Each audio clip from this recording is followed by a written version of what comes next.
அன்பார்ந்த எங்களுடைய டிவோட்டினேஷன் தமிழ் தொலைக்காட்சி நேயர்களுக்கு உங்களுடைய ஜோதிட ஆச்சாரியர் ஜோதிட குரு சிவஸ்ரீ டி சரவணமாணிக்க சிவாச்சாரியர், முதல்வர் காஞ்சி காமகோட்டி பீடம் வேத சிவ ஆகம பாடசாலை குருகுலம் சங்கரமடம் காஞ்சிபுரம் அடியனுடைய பணிவான வணக்கங்கள் மற்றும் ஆசீர்வாதங்கள். நாம் நமது டிவோட்டினேஷன் தொலைக்காட்சியின் வாயிலாக தற்சமயம் காண இருக்கக்கூடிய பதிவு அப்படின்னு பார்த்தோம்னா, 2.5 ஆண்டுகளுக்கு ஒரு முறை ஒரு ராசியை விட்டு மற்றொரு ராசிக்கு பயிற்சியாகக்கூடிய சனி பகவானுடைய பயிற்சி. சனி பயிற்சி அப்படிங்கிறது வருகிற 2025ஆம் ஆண்டு மார்ச் மாதம் 29ஆம் நாள் நடைபெற இருக்கிறது. கும்பராசியிலிருந்து மீனராசிக்கு போகிறாரு. அது சமயம் 12 ராசிகளுக்கும் என்னென்ன நன்மை தீமைகள் அப்படிங்கிறத நம்ம பொதுவாக தான் இந்த நிகழ்ச்சியில் பார்க்க இருக்கிறோம். மிருகசீரிஷம், திருவாதிரை, புனர்பூசம் ஆகிய நட்சத்திரத்தில் பிறந்த மிதுனம் ராசி நேயர்களுக்கு நமது தொலைக்காட்சியின் சார்பாக உங்களுக்கே தெரியும், பல விதமான நிகழ்ச்சிகள், ஆன்மீக நிகழ்ச்சிகள், ஜோதிட நிகழ்ச்சிகள், புத்தாண்டு, சனிப்பயிற்சி, குரு பயிற்சி, ராகுகேது பயிற்சி, தசாபுத்தி பலன்கள், இந்த மாதிரி நிறைய கொடுத்துட்டே இருக்கும். எதுக்கு அப்படின்னா இவ்வளவு விஷயங்கள் இருக்குது. இந்த விஷயங்கள்லாம் எல்லாரும் தெரிஞ்சுக்கணும். எப்போவுமே ஒன்று நல்லா தெரிஞ்சுக்கணும். ஒரு விஷயம் நமக்கு தெரிஞ்சதுன்னா 4 பேர் தெரிஞ்சுக்கணும்னு நினைக்கிறவங்க தான் அதை பிரவர்த்தி பண்ண முடியும், விளம்பரப்படுத்த முடியும். இது நம்மளோட முடிஞ்சோன்னா ஐயோ அவனுக்கு சொல்லிக் கொடுத்தா அவனும் தெரிஞ்சுப்பான், அவன் பேர் வாங்கிடுவான் இப்படின்னு நினைக்கிறவன் குருவாக இருக்க முடியாது, நல்லவனாகவும் இருக்க முடியாது. நான் என்னுடைய தொலைக்காட்சி சேனலை மட்டும் சொல்லலை, இத்தனை பேர் பார்த்தீங்கன்னா இந்த யூடியூப்பில் பலவிதமான விஷயங்கள், இந்த ஜோதிடம் ஆன்மீகம் மட்டும் இல்லை, யூடியூப்பில் எதை சர்ச் பண்ணாலும் வருதுன்னா ஏன் போடுறோம், அவனுக்கு லைக் வரட்டும் அல்ல ஷேர் வரட்டும், அதுவும் ஒரு காரணம். இருந்தாலும் அதன் மூலமாக நம்ம ஒரு விஷயத்தை தெரிஞ்சுக்கணும். இல்லை ஒரு விஷயம் தெரியலைன்னா சர்ச் பண்ணி வந்துடும். அதை தான் அவன் டவுன்லோட் பண்ணி வைக்கிறதுனால அதை தான் ஒருத்த மூலமாக ஒவ்வொரு விஷயத்தை தெரிஞ்சுக்கிறான். இது நன்மை தான், இது ஒன்றும் கெடுதல் கிடையாது. அப்போ நாம் இப்போது இந்த விஷயத்தை இங்கே என்ன பகிர போகிறோம் அப்படிங்கிறத பார்த்தோம்னா, 2.5 ஆண்டுகளுக்கு ஒரு முறை ஒரு ராசியை விட்டு மற்றொரு ராசிக்கு பெயர்ச்சியாகக்கூடிய சனி பகவான் 2.5 வருஷம் முடிஞ்சது, அடுத்ததுக்கு போக தயாராக இருக்கார். நல்லது பண்ணுறாரா கெட்டது பண்ணுறாரா, யாருக்கு? மிதுன ராசிக்கு அப்படிங்கிறத தான் இந்த இதில் பார்க்குறோம். எப்போ போகிறாரு முதல்ல அது சொல்லுங்கள் சாமிங்க. 2025ஆம் ஆண்டு மார்ச் மாதம் 29ஆம் நாள், நல்லா தெரிஞ்சுக்க, மார்ச் 29 பங்குனி 15 சனிக்கிழமை அன்னைக்கு கும்பராசியிலிருந்து மீனராசிக்கு போகிறார்.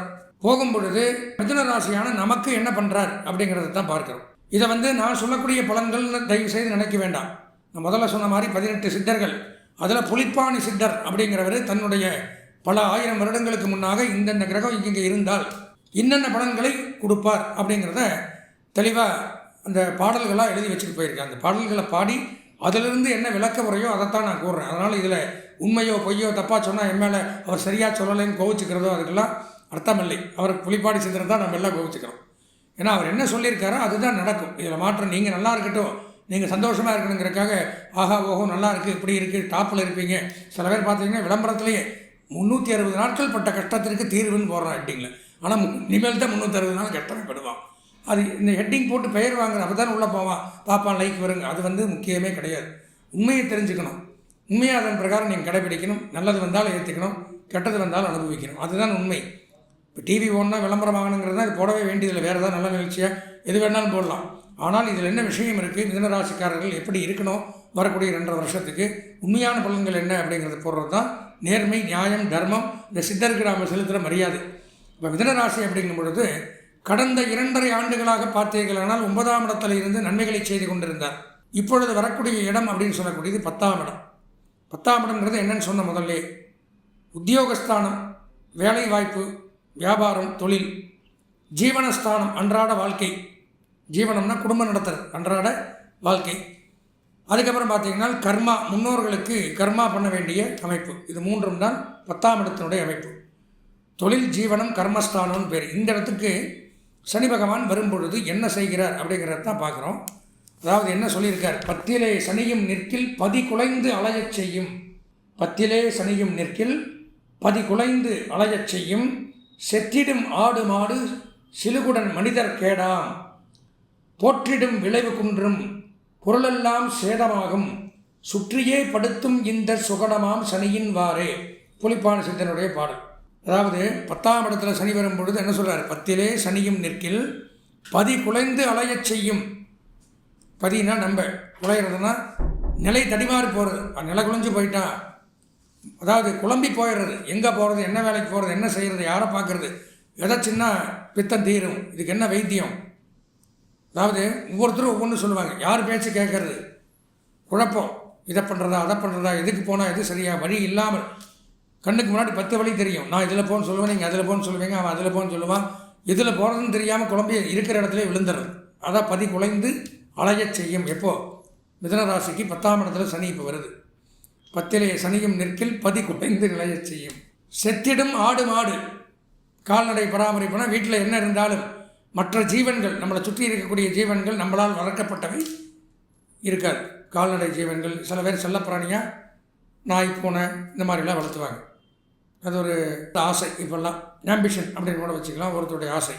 அந்த மாதிரி இதுக்கெல்லாம் பாதிப்புகளை கொடுக்கும். 10ஆம் இடத்துல சனி வரும் பொழுது செத்திடும் ஆடு மாடு சிலுகுடன் மனிதர் கேடாம். நல்ல திடகாத்திரமாக தேக ஆரோக்கியமாக இருக்கக்கூடிய மனிதருக்கு கேடு உண்டாகும். சிலுகுடன்னா நல்லா இருக்கிறவன், நல்லா ஆரோக்கியமாக கம்பீரமாக இருக்கிறவன். இந்த 10ல் சனி வரும் பொழுது இருந்த இடம் தெரியாத அவனுக்கு ஏதோ ஒரு நோய் வந்துடும். சிலுகுடன் மனிதர் கேடான். அவனை நல்லா தான் இருந்தான், முந்தானத்தை பார்த்து அருமையாக இருந்தான், அதுக்குள்ளேயா நீ போய் பாருங்க, சாயந்தரம் பெட்டில் அட்மிட்டு, நான் தான் கூட வந்து சேர்த்திட்டே வந்தேன் அப்படிமா. நீ பொய் சொல்லாராடே, அட உண்மையை சொல்கிறேன் நம்பு அப்படிமா. அந்த மாதிரி திடீர்னு உடல் நலத்தில் மனிதர் கேடாம், உடல்நலம் பாதிப்பை கொடுக்கும் 10ல் சனி வரும் பொழுது. பொற்றிடம் விளைவு குன்றும். நம்ம எந்த வேலை செஞ்சாலும் அதனுடைய விளைவு அப்படிங்கிறது நோ ரிசல்ட். காலையிலேருந்து விடிய காத்தால வரைக்கும் 1 டே 24 ஹவர்ஸ் நல்ல கண்ணை மூடி பாடுபடுவீங்க. உங்களை மாதிரி யாரும் வேலை செய்கிற காலம் இல்லை. கடைசியில் அதனுடைய பலன் அப்படின்னு பார்த்தீங்கன்னா, சாரி சார் இன்னும் சரியாக வரல, மீன் பார்க்கலாம், முடிஞ்சது. விழலுக்கு இறைத்த நீர் அப்படின்னு சொல்லுவாங்க. அப்போது ஓட்டையான ஒரு இதில் வந்து தண்ணி மோந்து ஊற்றுனா எப்படி, அதே தான் நம்ம பண்ணிகிட்டு இருப்போம். நல்ல பாடு கண்ணு தெரியும், நல்ல மோந்து சேர்ந்து எடுப்போம், ஊற்றம் ஒன்றும் இருக்காது.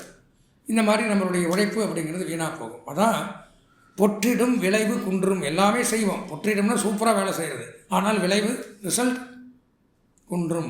3 மாதமாக உட்காந்து பரீட்சைக்கு விடிய படிச்சுட்டு எழுதும்போது எல்லாம் மறந்து போய் வந்துட்டோம்னா 0 மார்க். அதுதான் இது. எப்படி வேணாலும் உதாரணம் சொல்லலாம், தப்பாக நினச்சிக்க வேண்டாம், இருக்கிறத தான் சொல்கிறேன்.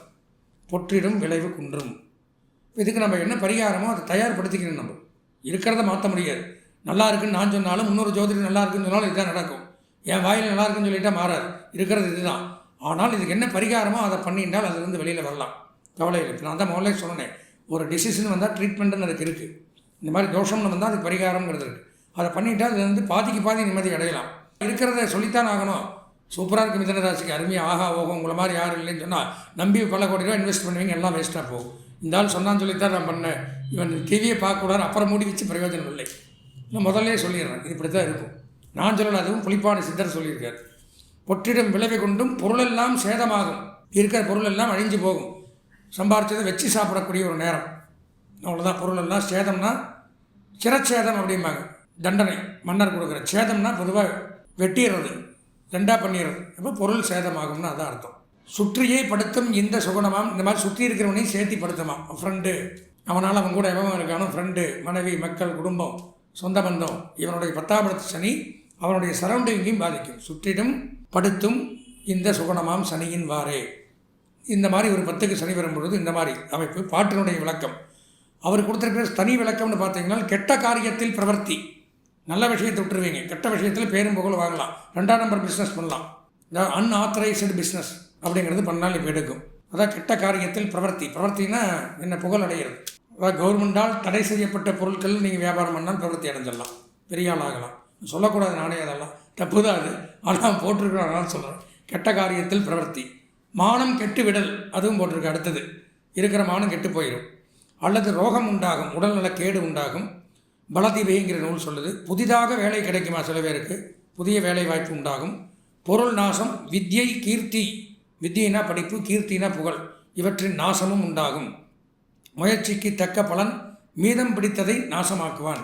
சேர்த்தி வச்சதை மீதம் முடித்ததெல்லாம் இப்போ அடிக்கக்கூடிய ஒரு நேரம் அப்படிங்கிறது உண்டாகும். உத்தியோகத்தில் சில நேரங்களில் 2.5 வருஷத்தில் ஏதோ ஒரு காலகட்டத்தில் ஒரு 3 மாதத்தில் உத்தியோக வகையில் மேலதிகாரிகளில் பாராட்டு மட்டுமே கிடைக்குமே தவிர ஊதியத்தில் உயர்வு தலைகீழால் என்னாலும் ஏற்படாது.